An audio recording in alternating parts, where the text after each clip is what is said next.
Voici la lecture de la Bible.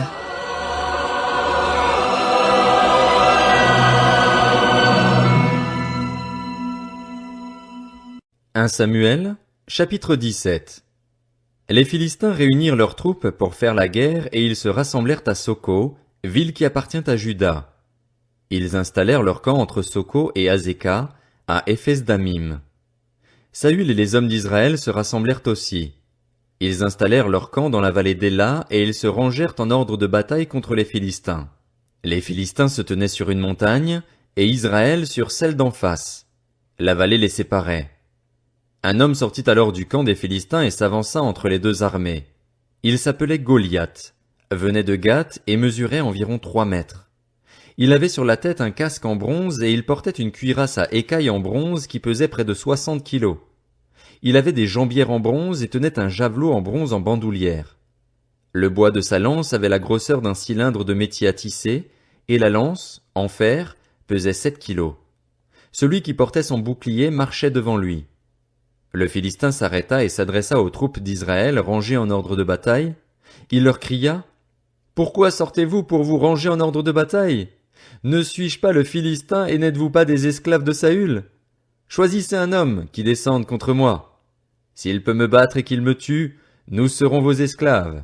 Mais si je l'emporte sur lui et que je le tue, vous serez nos esclaves et vous nous servirez. » Le Philistin dit encore : « Je jette aujourd'hui un défi à l'armée d'Israël. Donnez-moi un homme pour que nous nous battions ensemble. » En entendant ces paroles du Philistin, Saül et tout Israël furent effrayés et remplis de peur. Or David était le fils de l'Éphratien de Bethléem en Juda nommé Isaïe qui avait 8 fils. À l'époque de Saül, cet homme était vieux, d'un âge avancé. Les 3 fils aînés d'Isaïe avaient suivi Saül à la guerre. Voici le nom de ces 3 fils partis pour la guerre: Eliab, l'aîné, Abinadab, le deuxième, et Shamma, le troisième. David était le plus jeune, et les 3 aînés avaient suivi Saül. Quant à David, il faisait le va-et-vient, quittant Saül pour garder les brebis de son père à Bethléem. Le Philistin s'avançait matin et soir, et il se présenta ainsi pendant 40 jours.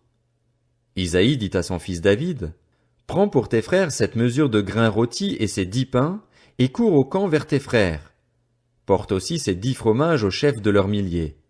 Tu verras si tes frères se portent bien, et tu m'en apporteras une preuve de leur part. Ils sont avec Saül et tous les hommes d'Israël dans la vallée d'Éla, et ils font la guerre aux Philistins. » David se leva de bon matin. Il laissa les brebis à un gardien, prit ses affaires et partit, comme Isaïe le lui avait ordonné. Lorsqu'il arriva au camp, l'armée était en marche pour se ranger en ordre de bataille et poussait des cris de guerre. Les Israélites et les Philistins se mirent en ordre de bataille, armée contre armée. David confia les affaires qu'il transportait au gardien du matériel et courut vers les rangs de l'armée. Aussitôt arrivé, il demanda à ses frères comment ils allaient. Il était en train de parler avec eux lorsque le Philistin de Gath, appelé Goliath, s'avança entre les 2 armées, hors des rangs des Philistins. Il tint les mêmes discours que les autres fois et David les entendit. À la vue de cet homme, tous les Israélites prirent la fuite et furent remplis de peur. Chacun disait : « Avez-vous vu s'avancer cet homme ? C'est pour jeter un défi à Israël qu'il s'est avancé. Si quelqu'un le tue, le roi le comblera de richesses, il lui donnera sa fille et libérera sa famille de tout impôt en Israël. » David demanda aux hommes qui se trouvaient près de lui : « Que fera-t-on pour celui qui tuera ce Philistin et qui écartera la honte d'Israël ? Qui est donc ce Philistin, cet incirconcis, pour insulter l'armée du Dieu vivant ?» Le peuple répéta les mêmes choses en précisant : « Voilà comment l'on agira pour celui qui le tuera. » Eliab, le frère aîné de David, l'avait entendu parler à ses hommes, et il fut enflammé de colère contre lui. Il dit : « Pourquoi es-tu descendu ici, et à qui as-tu laissé ton petit troupeau dans le désert ? Je connais ton orgueil et la méchanceté de ton cœur. C'est pour voir la bataille que tu es descendu. » David répondit : « Qu'ai-je donc fait ? N'ai-je pas le droit de m'exprimer ? » Il se détourna de lui pour s'adresser à un autre et posa les mêmes questions. Le peuple lui répondit comme la première fois. Après avoir entendu les paroles prononcées par David, on les répéta à Saül, qui le fit venir. David dit à Saül : « Que personne ne se décourage à cause de ce Philistin. Moi, ton serviteur, J'irai me battre contre lui. Saül dit à David, tu ne peux pas aller te battre contre ce Philistin. Tu n'es qu'un enfant, alors que lui, il est un homme de guerre depuis sa jeunesse. David dit à Saül, ton serviteur gardait les brebis de son père. Quand un lion ou un ours venait pour en enlever une du troupeau, je courais après lui, je le frappais et j'arrachais la brebis de sa gueule. S'il m'attaquait, je l'attrapais par la gorge, je le frappais et je le tuais. C'est ainsi que ton serviteur a frappé le lion et l'ours, et ce sera aussi le sort du Philistin, de cet incirconcis, car il a insulté l'armée du Dieu vivant. David ajouta, l'Éternel m'a délivré de la griffe du lion et de la patte de l'ours, et il me délivrera aussi de ce Philistin. Saül dit à David, vas-y donc et que l'Éternel soit avec toi. Saül fit enfiler sa tenue à David. Il plaça sur sa tête un casque en bronze et le revêtit d'une cuirasse. David mit l'épée de Saül par-dessus ses habits et voulut marcher, car il n'avait encore jamais essayé, mais il dit à Saül, je ne peux pas marcher avec cette armure, je n'y suis pas habitué. Et il s'en débarrassa. Il prit en main son bâton, puis il choisit dans le torrent 5 pierres lisses et les mit dans sa gibecière de berger et dans sa poche. Enfin, sa fronde à la main, il s'avança contre le Philistin. Le Philistin s'approcha peu à peu de David, et l'homme qui portait son bouclier marchait devant lui. Le Philistin regarda David et, lorsqu'il l'aperçut, il le méprisa, car il ne vit en lui qu'un enfant roux à la belle apparence. Le Philistin dit à David, suis-je un chien, pour que tu viennes à moi avec des bâtons? Après l'avoir maudit par ses dieux, il ajouta, viens vers moi, que je donne ta chair à manger aux oiseaux du ciel et aux bêtes des champs. David dit au Philistin, tu marches contre moi avec l'épée, la lance et le javelot. Moi, je marche contre toi au nom de l'Éternel, le Maître de l'univers, au nom du Dieu de l'armée d'Israël que tu as insulté. Aujourd'hui l'Éternel va te livrer entre mes mains. Je t'abattrai et je te couperai la tête. Aujourd'hui je vais donner les cadavres du camp des Philistins aux oiseaux du ciel et aux bêtes sauvages. Toute la terre saura alors qu'Israël a un Dieu, et toute cette assemblée saura que ce n'est ni par l'épée ni par la lance que l'Éternel sauve. En effet, la victoire appartient à l'Éternel, et il vous livre entre nos mains.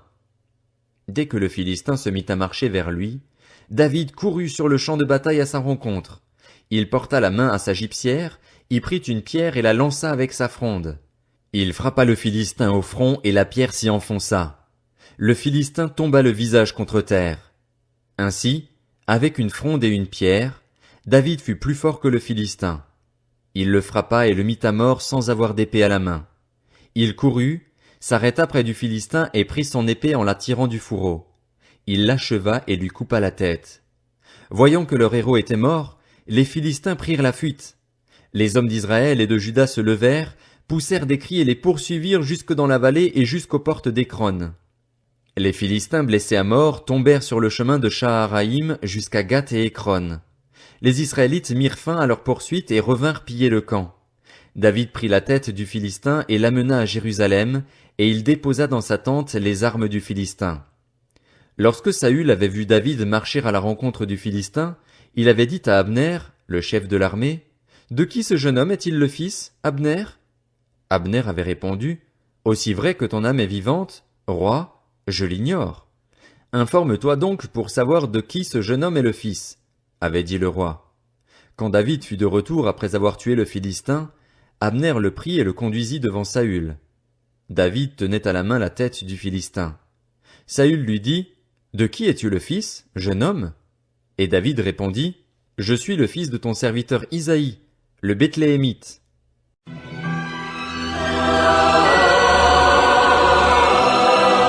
C'était la lecture de la Bible.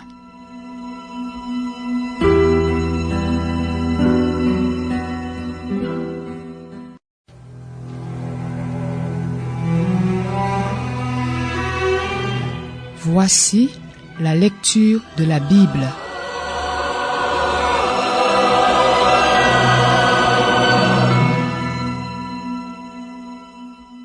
De Samuel, chapitre 18. David passa en revue le peuple qui était avec lui, et il établit à sa tête des chefs de milliers et des chefs de centaines. Il plaça un tiers du peuple sous le commandement de Joab, un tiers sous celui d'Abishaï, fils de Tseruja et frère de Joab, et un tiers sous celui d'Itaï, de Gath. Puis le roi dit au peuple, Moi aussi, je veux partir en campagne avec vous. Mais le peuple dit, Tu ne feras pas cela. En effet, si nous prenons la fuite, ce n'est pas sur nous que l'attention se portera. Même si la moitié d'entre nous mourions, on n'y ferait pas attention, alors que toi, tu vaux autant que 10 000 d'entre nous. En réalité, il vaut mieux que tu puisses nous porter secours depuis la ville. Le roi leur répondit, Je ferai ce qui vous paraît bon. Puis il se tint à côté de la porte pendant que tout le peuple sortait, par centaines et par milliers. Le roi donna cet ordre à Joab, à Abishaï et à Itaï, Pour l'amour de moi, faites doucement avec le jeune Absalom. Tout le peuple entendit l'ordre donné par le roi à tous les chefs au sujet d'Absalom. Le peuple sortit dans la campagne à la rencontre d'Israël, et la bataille eut lieu dans la forêt d'Éphraïm. Là, le peuple d'Israël fut battu par les serviteurs de David. Il connut ce jour-là une grande défaite en perdant 20 000 hommes. Le combat s'étendit à toute la région, et la forêt fit ce jour-là plus de victimes que l'épée parmi les membres du peuple. Absalom se trouva en présence des serviteurs de David. Il montait un mulet. Le mulet pénétra sous les branches entrelacées d'un grand térébinthe, et la tête d'Absalom fut prise dans le térébinthe. Il resta suspendu en l'air, tandis que le mulet qu'il montait continuait son chemin. Un homme le vit et annonça à Joab, « J'ai vu Absalom suspendu à un térébinthe. » Joab dit à l'homme qui lui apportait cette nouvelle, « Tu l'as vu? Pourquoi donc ne l'as-tu pas abattu sur place? Je t'aurais donné 10 pièces d'argent et une ceinture. » Mais cet homme dit à Joab, « Même pour 1000 pièces d'argent, je ne porterai pas la main contre le fils du roi. En effet, nous avons entendu l'ordre que le roi vous a donné à Abishaï, à Itaï et à toi. Il a dit, veillez chacun sur le jeune Absalom. Si j'avais menti et l'avais tué, rien n'aurait été caché au roi. Toi-même, tu aurais pris position contre moi. » Joab dit, Je ne vais pas perdre mon temps avec toi. Puis il prit en main 3 javelots et les enfonça dans le cœur d'Absalom, alors que celui-ci était encore bien vivant au milieu du térébinthe. 10 jeunes gens qui portaient les armes de Joab entourèrent Absalom et le frappèrent à mort. Joab fit alors sonner de la trompette et le peuple revint. Il cessa ainsi de poursuivre Israël, parce que Joab l'en empêcha. Ils prirent Absalom, le jetèrent dans une grande fosse au milieu de la forêt et mirent sur lui un énorme tas de pierres. Tout Israël prit la fuite, chacun se réfugia dans sa tente. De son vivant, Absalom s'était fait ériger un monument dans la vallée du roi. Il se disait en effet, « Je n'ai pas de fils pour perpétuer le souvenir de mon nom. » Et il avait donné son propre nom au monument, qu'on appelle encore aujourd'hui monument d'Absalom.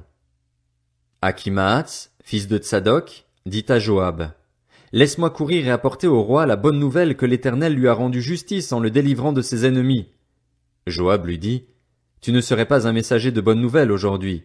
Tu pourras l'être un autre jour, mais pas aujourd'hui, puisque le fils du roi est mort. » Puis Joab dit à un Éthiopien, « Va rapporter au roi ce que tu as vu. » L'Éthiopien se prosterna devant Joab et partit en courant.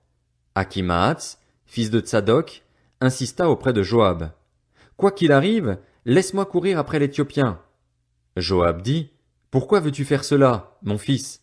Ce n'est pas un message qui te sera profitable. »« Quoi qu'il arrive, je veux courir, reprit Akhimaats. Joab lui dit alors, « Cours !» Akhimaats courut en empruntant le chemin de la plaine, et il dépassa l'Éthiopien. David était alors assis entre les 2 portes de la ville. La sentinelle marchait sur le toit au-dessus de la porte, sur la muraille. Elle leva les yeux et regarda. Un homme courait tout seul. La sentinelle cria pour l'annoncer au roi. Le roi dit, « S'il est seul, il apporte de bonnes nouvelles. » Cet homme arrivait toujours plus près. La sentinelle vit un autre homme courir. Elle cria au portier, « Voici un homme qui court tout seul. » Le roi dit, « Il apporte aussi de bonnes nouvelles. » La sentinelle dit, « La manière de courir du premier me paraît être celle d'Akhimaats, le fils de Tsadok. » Le roi dit alors, « C'est un homme de bien, il vient apporter de bonnes nouvelles. » Akhimaats cria au roi, « Tout va bien !» Il se prosterna devant le roi, le visage contre terre, et dit, « Béni soit l'Éternel, ton Dieu. Il a livré en ton pouvoir les hommes qui levaient la main contre mon seigneur le roi. » Le roi demanda, « Le jeune Absalom va-t-il bien ?» Akhimaats répondit, « J'ai aperçu une grande agitation au moment où Joab a envoyé le serviteur du roi et moi ton serviteur, mais je ne sais pas ce que c'était. » Et le roi dit, « Mets-toi là, de côté. » Akhimaats recula et se tint debout. Alors arriva l'Éthiopien. Il dit, « Que le roi mon seigneur apprenne la bonne nouvelle. Aujourd'hui l'Éternel t'a rendu justice en te délivrant de tous ceux qui s'attaquaient à toi. » Le roi demanda à l'Éthiopien, « Le jeune Absalom va-t-il bien ?» L'Éthiopien répondit, « Qu'il soit comme ce jeune homme, les ennemis de mon seigneur le roi et tous ceux qui se dressent contre toi pour te faire du mal. »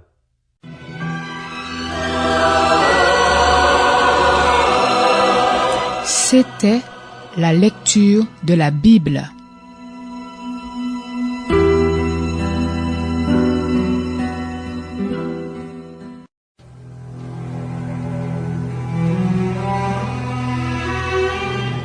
Voici la lecture de la Bible.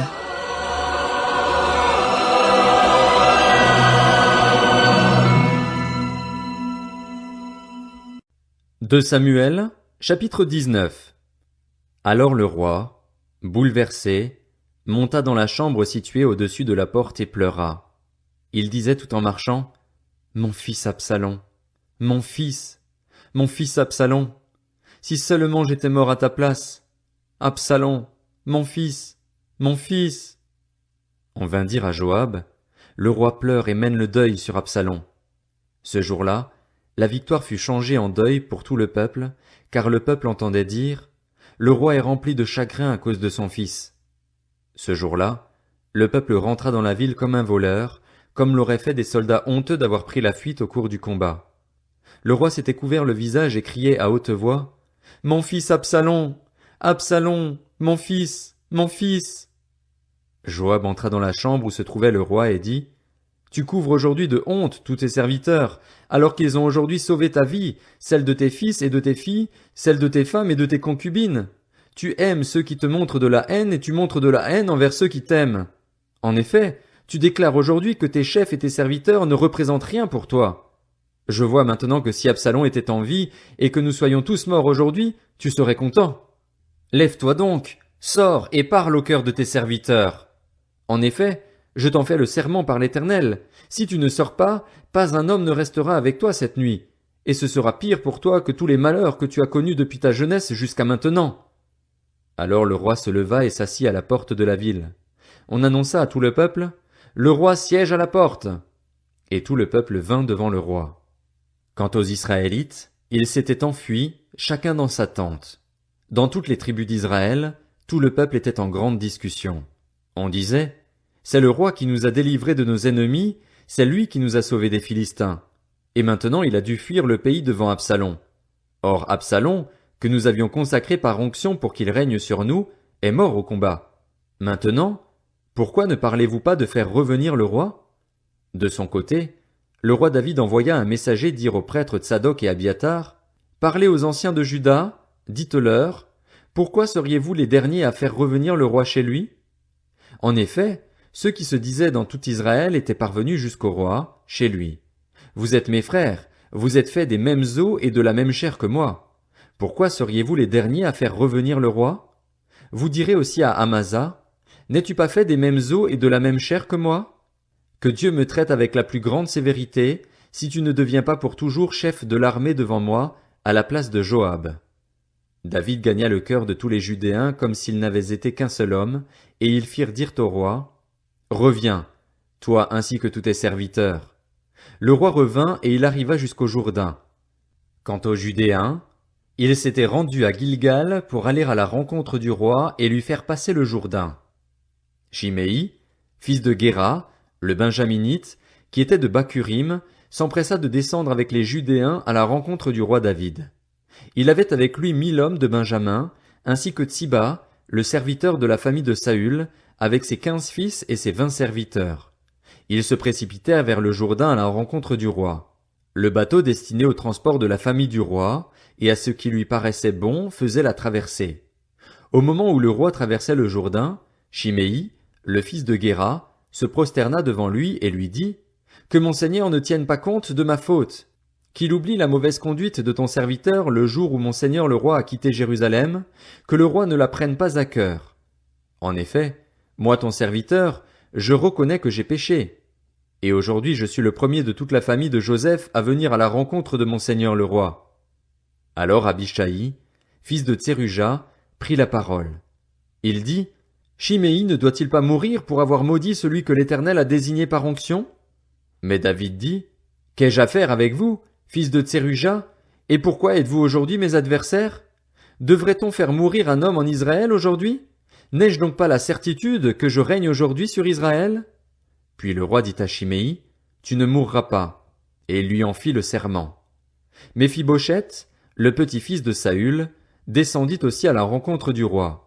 Il n'avait pas soigné ses pieds, fait sa barbe ni lavé ses habits depuis le jour où le roi était parti jusqu'à celui où il revenait en paix. Lorsqu'il alla à la rencontre du roi à Jérusalem, celui-ci lui dit, Pourquoi n'es-tu pas venu avec moi, Méphibosheth? Il répondit, Roi mon seigneur, mon serviteur m'a trompé. En effet, moi ton serviteur, qui suis estropié, j'avais dit, Je vais faire seller mon âne, je le monterai et j'irai avec le roi. Et lui, il m'a calomnié, moi ton serviteur, auprès de mon seigneur le roi. Mais mon seigneur le roi est comme un ange de Dieu. Fais ce qui te semblera bon. En effet, tous les membres de ma famille ne méritaient que la mort aux yeux de mon seigneur le roi. Pourtant, tu as accueilli ton serviteur parmi ceux qui mangent à ta table. Quel droit aurais-je encore de réclamer quoi que ce soit au roi? Le roi lui dit, À quoi bon toutes tes paroles? Je l'ai déclaré, Tsiba et toi, vous vous partagerez les terres.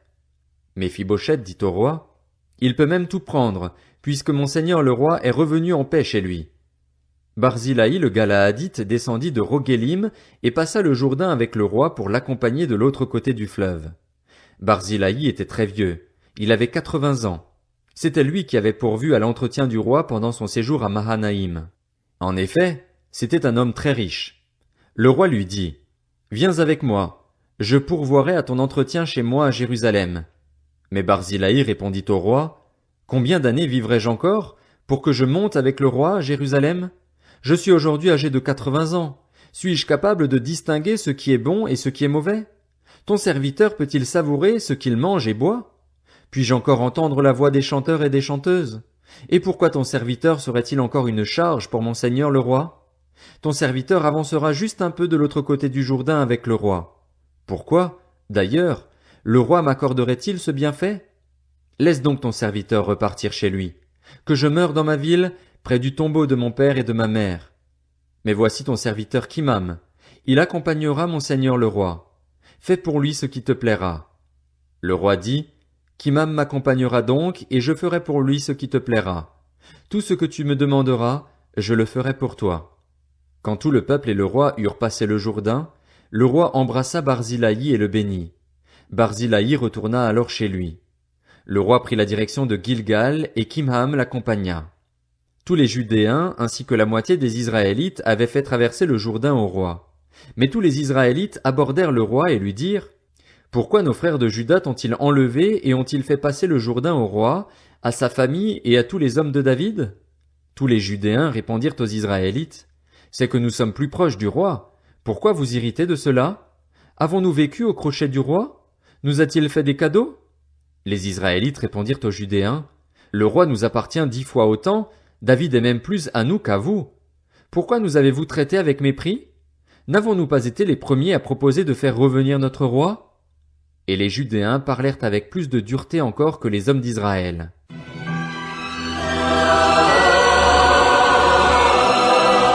C'était la lecture de la Bible.